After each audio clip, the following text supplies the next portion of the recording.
यदि योजना काम ना करे तो योजना को बदलिए, अपने लक्ष्य को नहीं। अगर आपने लक्ष्य बनाया है कि मुझे जो है पुलिस बनना है या फिर मुझे जो है आईएएस बनना है, ठीक है, तो देखिए इसके लिए आपको क्या करना पड़ेगा। अगर आप पहली बार एग्जाम देते हैं, आपकी स्ट्रेटजी फेल हो जाती है, तो अपनी स्ट्रेटजी यानी कि अपनी योजना को बदलिए और नए सिरे से जो है फिर तैयारी कीजिए, आपको सफलता जरूर मिलेगी। यानी कि हम कह सकते हैं कि अगर आपको अपने लक्ष्य में सफलता नहीं मिल रही है तो अपनी योजना को बदलिए, क्योंकि आपकी योजना में जरूर कुछ ना कुछ कमी है। नमस्कार दोस्तों, आज के वीडियो में हम डिस्कस करेंगे 22 जून के करंट अफेयर पे। और आज के वीडियो में टोटल हम 10 करंट अफेयर पर चर्चा करेंगे और साथ में इनसे जुड़े जितने भी स्पेशल फैक्ट हैं उन पर हम पूरे डिटेल में चर्चा करेंगे। और देखिए इस वीडियो के लास्ट में आपसे 5 क्वेश्चन पूछे जाएंगे, तो आपको इन पांचों प्रश्नों के जवाब भी देने हैं। तो शुरू से लास्ट तक वीडियो में बने रहिए और इस वीडियो को पूरा देखने के बाद आप इसकी पीडीएफ फाइल जो वो भी डाउनलोड कर सकते हैं। नीचे डिस्क्रिप्शन बॉक्स में आपको इस वीडियो की पीडीएफ मिल जाएगी। और देखिए अगर आप इस चैनल पर नए हैं तो चैनल को भी सब्सक्राइब जरूर कर लीजिएगा, साथ में बेल आइकन प्रेस करके वीडियो को लाइक और शेयर भी कर लीजिएगा। तो चलिए शुरू करते हैं आज के करंट अफेयर को। लेकिन सबसे पहले बात कर लेते हैं कल के करंट अफेयर में पूछे गए सभी क्वेश्चन अपडेट के सही उत्तरों की। देखिए क्वेश्चन अपडेट का पहला प्रश्न था कि हाल ही में कर्नाटक राज्य सरकार ने किस तिथि को मास्क डे मनाया। तो देखिए ये तिथि आपकी 18 जून है। और दूसरा था कि किस तिथि को विश्व स्तर पर आर्टिस्टिक प्राइड डे मनाया जाता है। तो देखिए ये तिथि आपकी है 18 जून। और तीसरा कि हाल ही में किस बैंक ने अपनी ऋण देने की पूरी प्रक्रिया का जो है पूरी तरीके से डिजिटलीकरण करने की घोषणा की है। तो देखिए इस बैंक का नाम है बैंक ऑफ बड़ौदा। और चौथा था कि हाल ही में किसने शहरी और ग्रामीण क्षेत्रों के लिए एक विशेष किफ़ायती होम लोन स्कीम जिसका नाम है सरल, इसको लॉन्च किया है। तो देखिए इस सरल स्कीम को लॉन्च किया है ICICI home finance company limited ने। और पांचवा था कि 75वीं संयुक्त राष्ट्र महासभा के अध्यक्ष कौन चुने गए हैं। तो देखिए इनका नाम है वाल्कन वोजकीर। इनके बारे में जो मैंने आपको परसों के वीडियो में डिटेल बनाया था, तो परसों के वीडियो को देखिए उसको रिवाइज कर डालिएगा। और आज ही करंट अफेयर का पहला प्रश्न है कि हाल ही में आवास एवं शहरी कार्य मंत्रालय ने प्रधानमंत्री स्ट्रीट वेंडर्स आत्मनिर्भर योजना यानी कि PMSVA निधि योजना के लिए जो है किस बैंक के साथ एक समझौते ज्ञापन पर हस्ताक्षर किया है। तो देखिए इस बैंक का नाम है small industries development bank of India यानी कि सिडबी। और देखिए जो आपका ये प्रधानमंत्री स्ट्रीट वेंडर्स आत्मनिर्भर निधि योजना है, ये क्या चीज़ है। देखिए इस योजना के अंतर्गत जितने लोग जो है रेहड़ी पटरी पर जो है जो सामान वगैरह बेचते हैं, ठीक है, तो उन सभी को आत्मनिर्भर बनाने के लिए प्रधानमंत्री स्वनिधि योजना के तहत उन्हें 10,000 रुपये तक का जो है ऋण प्रदान किया जाएगा। और ये योजना जो है ये 24 मार्च 2020 और उससे पहले शहरी क्षेत्रों में वेंडिंग कर रहे सभी पथ विक्रेताओं के लिए उपलब्ध है। देखिए पथ विक्रेता मतलब हो गया कि जो आपकी सड़कें होती है, ठीक है, आपने देखा होगा सड़कों के किनारे बहुत सारे लोग छोटे छोटे दुकान वगैरह लगाते हैं, तो उन्हीं की बात हो रही है। तो ये सभी पथ विक्रेता जो है इससे लाभान्वित होंगे जो कि 24 मार्च 2020 और उससे पहले जो है शहरी क्षेत्रों में वेंडिंग कर रहे हैं। और देखिए इस योजना के अंतर्गत ऋण प्राप्त करने वाले जो विक्रेता होंगे वो 7% की दर पर जो है ब्याज सब्सिडी के भी पात्र होंगे। तो ये डिटेल्स याद रखिएगा किसके बारे में, प्रधानमंत्री स्ट्रीट वेंडर्स आत्मनिर्भर निधि योजना के बारे में। और देखिए जो आपका small industry development bank of India है, इसके बारे में जान लीजिए। देखिए जो आपका सिडबी यानी कि small industry development bank of India है, इसका हेडक्वार्टर है लखनऊ में, लखनऊ उत्तर प्रदेश की राजधानी है। और देखिए जो आपका ये सिडबी है इसकी स्थापना हुई थी 2 अप्रैल 1990 को। और सबसे खास बात देखिए वर्तमान में सिडबी के अध्यक्ष और प्रबंध निदेशक हैं मोहम्मद मुस्तफ़ा। और देखिए जो आपका भारत का केंद्रीय आवास और शहरी मामलों का मंत्रालय है जिसने योजना लॉन्च की है, तो इसकी केंद्रीय मंत्री हैं हरदीप सिंह पुरी। दूसरा प्रश्न है कि हाल ही में किस बैंक ने अपनी सामाजिक जिम्मेदारी के तहत universal Sompo general insurance company limited के साथ जो है मिलकर कोविड-19 महामारी द्वारा उत्पन्न अनिश्चितताओं को कवर करने के लिए एक विशेष हेल्थ बीमा पॉलिसी शुरू की है। तो देखिए ये बैंक आपका है कर्नाटका बैंक। एक लाइन में दिमाग में फिट कर लिए कि जो आपका कर्नाटका बैंक है, ठीक है, इसने अभी हाल ही में अपनी सामाजिक जिम्मेदारी के तहत universal Sompo general insurance company limited के साथ मिलकर जो है कोविड-19 महामारी द्वारा उत्पन्न अनिश्चितताओं को कवर करने के लिए एक विशेष हेल्थ बीमा पॉलिसी शुरू की है। और इस स्वास्थ्य बीमा पॉलिसी के तहत 18 से 65 वर्ष तक के जितने भी कस्टमर होंगे कर्नाटका बैंक के, तो ये सभी ग्राहक जो है ये 120 दिनों की वैधता अवधि के साथ 399 रुपये के मामूली प्रीमियम पर कोविड-19 के लिए 3 लाख रुपए तक का जो है कवर प्राप्त कर सकेंगे। तो डिटेल्स याद रखिएगा। और कर्नाटका बैंक और universal Sompo general insurance company के बारे में जान लीजिए। देखिए जो आपका कर्नाटका बैंक है तो इसका हेडक्वार्टर वर्तमान में है बेंगलुरु में और इसके CEO है महाबलेश्वर MS। और कर्नाटका बैंक की स्थापना 18 फरवरी 1924 को हुई थी। और देखिए जो आपका ये यूनिवर्सल सोमपो जनरल इंश्योरेंस कंपनी है, तो इसका हेडक्वार्टर है महाराष्ट्र के मुंबई में, ठीक है, और इसकी स्थापना 2007 में हुई थी। तीसरा प्रश्न है कि हाल ही में किस मंत्रालय ने assessment of climate change over the Indian reason अर्थात भारतीय क्षेत्र पर जलवायु परिवर्तन का आकलन शीर्षक के साथ एक रिपोर्ट जारी की है। तो देखिए इस रिपोर्ट को जारी किया है भारत के पृथ्वी मंत्रालय ने। और देखिए इस रिपोर्ट के बारे में आपको डिटेल बता रहा हूँ, ध्यान से सुनिएगा, सारे फैक्ट एग्जाम में पूछे जाएंगे, खासतौर से जो लोग यूपीएससी और पीसीएस का मेंस वगैरह देने जा रहे हैं उनके लिए मोस्ट इंपॉर्टेंट है। देखिए अभी हाल ही में जो आपका ये assessment of climate change over the Indian reason अर्थात भारतीय क्षेत्र पर जलवायु परिवर्तन का जो आकलन शीर्षक वाला रिपोर्ट जारी किया गया है पृथ्वी मंत्रालय के द्वारा। तो देखिए इस रिपोर्ट से ये पता चला है कि वर्ष 1901 से 2018 के दौरान जो भारत का औसत तापमान है ये 0.7 डिग्री सेल्सियस बढ़ा है, और इस तापमान वृद्धि का प्रमुख कारण है ग्रीन हाउस गैसों के उत्सर्जन को बताया गया, ठीक है, यानी कि जो आपकी ग्रीन हाउस गैसेज हैं इनके उत्सर्जन में वृद्धि हुई है, जिसके कारण 1901 से 2018 के दौरान जो है जो भारत का एवरेज यानी कि औसत तापमान है ये बढ़ा है 0.7 डिग्री सेल्सियस। और साथ ही इस रिपोर्ट में 2099 तक भारत के टेम्परेचर यानी कि तापमान में वृद्धि से संबंधित दो अलग अलग परिदृश्यों की भविष्यवाणी की गई है। देखिए इसमें जो है सबसे बेहतर मामले में सदी के अंत में भारत के तापमान में 2.7 डिग्री सेल्सियस की वृद्धि जो है होगी, ऐसी भविष्यवाणी की गई है। और अगर खराब स्थिति रही तो ये जो आपकी टेम्परेचर की वृद्धि है ये 4.4 डिग्री सेल्सियस भी हो सकती है, यानी कि तापमान बढ़ सकता है इस सदी के अंत में। और देखिए मानसून को लेकर भी भविष्यवाणी की गई है, इसमें बताया गया है कि भारत में जो पॉल्यूशन है कि प्रदूषण है इसका लेवल बढ़ा है, और एरोसोल यानी कि ब्राउन क्लाउड की वजह से जो है 1951 से 2015 के बीच में जो आपका उत्तर भारत है तो यहाँ पर जो है वर्षा 6% तक जो है ये कम हुई है, और आगामी दशकों में मानसून के और अधिक चरम होने की जो है उम्मीद है। और देखिए इसके अलावा इस रिपोर्ट में बताया गया है कि 1976 से 2005 की तुलना में अप्रैल जून हीट वेव के 2099 तक जो है 4 गुना अधिक होने की भविष्यवाणी की गई है। और इस रिपोर्ट में बताया गया कि जो आपका मुंबई है तो मुंबई के पास समुद्र का जो स्तर है ये प्रति दशक 3 सेंटीमीटर की दर से जो है बढ़ रहा है, यानी कि हर 10 साल में जो मुंबई का सी लेवल है ये जो है आपका कितना बढ़ रहा है 3 सेंटीमीटर। तो धीरे धीरे मुंबई आपका डूब रहा कह सकते हैं। और पश्चिम बंगाल के बारे में बात कही गई है, देखिए जब आपका पश्चिम बंगाल है तो इसके तट से जो है ये 5 सेंटीमीटर प्रति दशक के अनुसार बढ़ रहा है, यानी कि जो आपका वेस्ट बंगाल है तो उसके किनारे किनारे जो आपका सी लेवल है कितना बढ़ रहा है 10 सालों में लगभग 5 सेंटीमीटर, और मुंबई में कितना बढ़ रहा है 10 सालों में लगभग 3 सेंटीमीटर। तो धीरे धीरे ये डूब रहे हैं, ठीक है।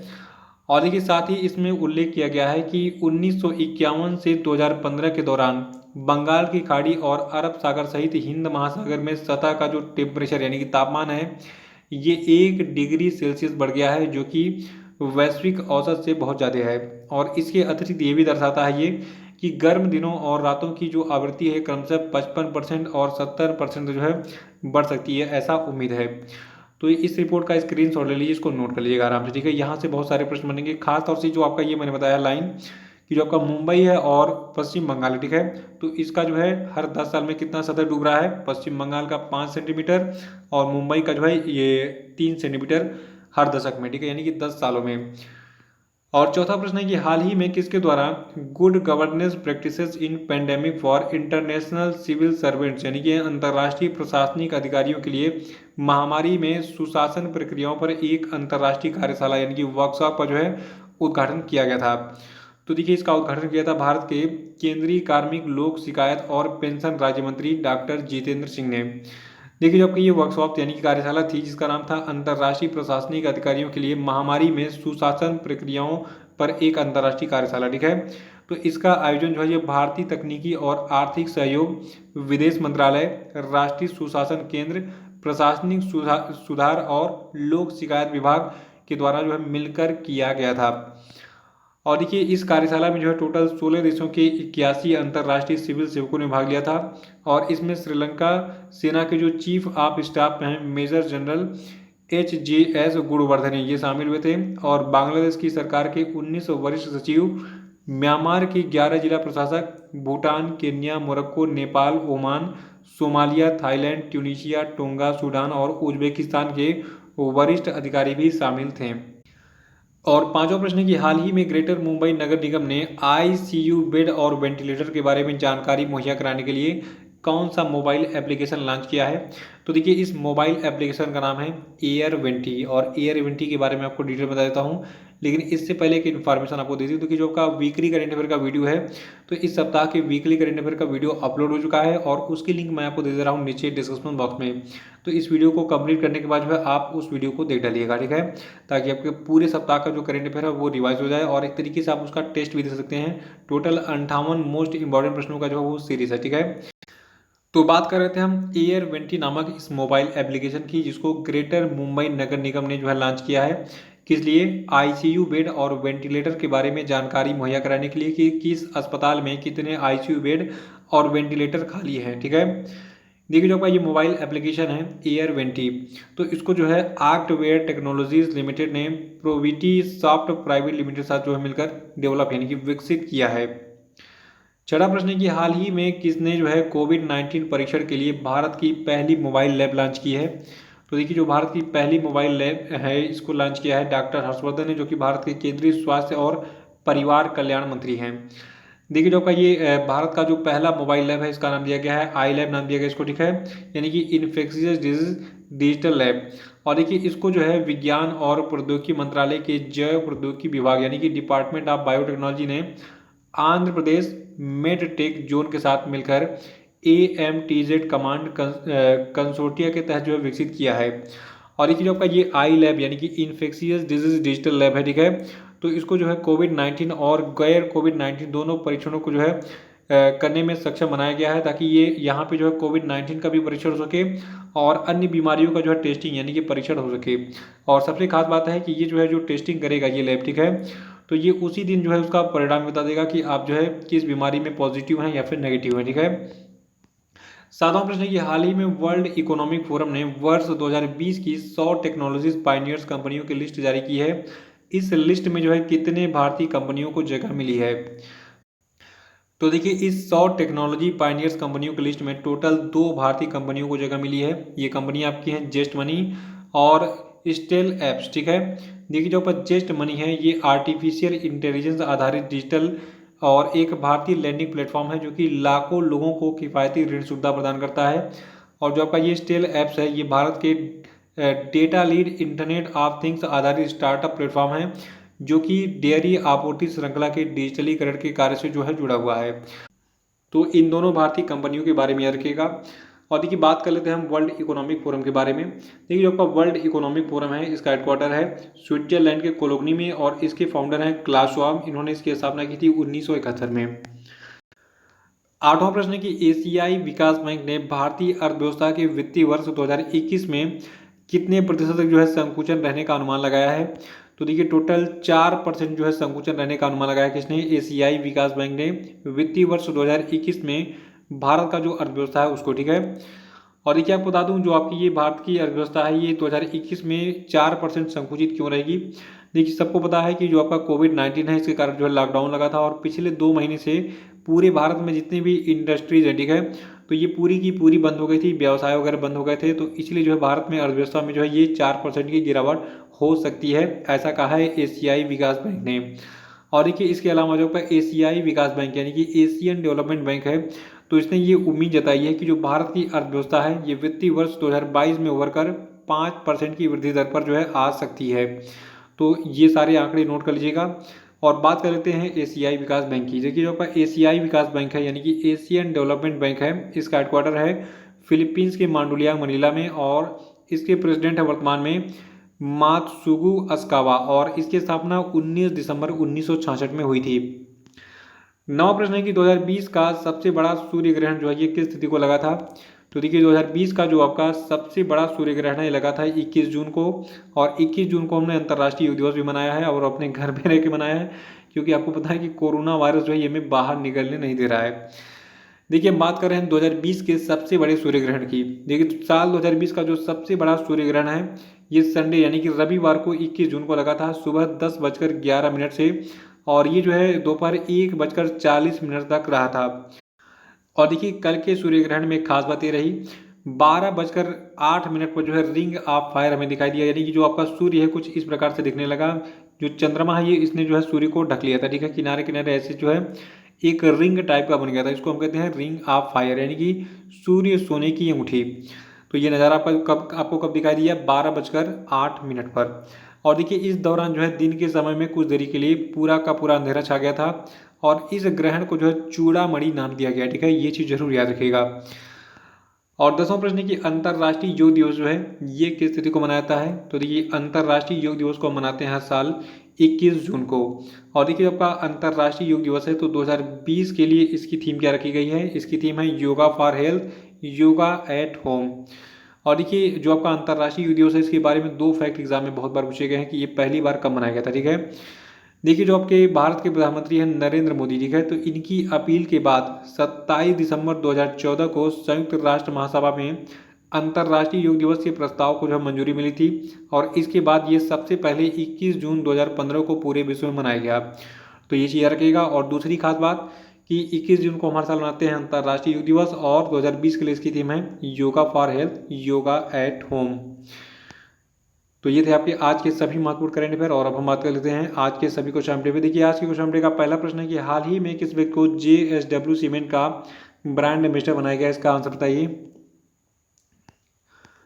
और दूसरा है कि हाल ही में किसे national institute of public finance and policy का अध्यक्ष नियुक्त किया गया है? इनका नाम बताइए। तीसरा है कि अगस्त 2021 के लिए संयुक्त राष्ट्र सुरक्षा परिषद का अध्यक्ष कौन बनेगा? तो इस देश का नाम बताइए। से नहीं पता तो कल का वीडियो देख के उसको रिवाइज कर डालिएगा। चौथा है कि विश्व शरणार्थी दिवस यानी कि वर्ल्ड रिफ्यूजी डे भाई ये किस तिथि को मनाता है? उत्तर बताइए। पांचवा है कि हाल ही में किस राज्य में 19वां महान जून विद्रोह दिवस यानी कि ग्रेट जून अपराइजिंग यूनिटी डे मनाया गया? आंसर बताइए। तो इसी प्रश्न के साथ आज का करंट प्रश्न समाप्त होता है। कल फिर मिलेंगे कल के करंट के साथ। वीडियो को लाइक करके इसको शेयर कर दीजिएगा। जो लोग नए वो चैनल को सब्सक्राइब कर लेंगे। बाकी हमारे सभी सोशल मीडिया की लिंक आपको मिलेगी नीचे डिस्क्रिप्शन बॉक्स में, वहाँ पे क्लिक कीजिए और इन सबको ज्वाइन जरूर कर लीजिए। तो इसी के साथ बहुत बहुत धन्यवाद। Thank you and have a nice day.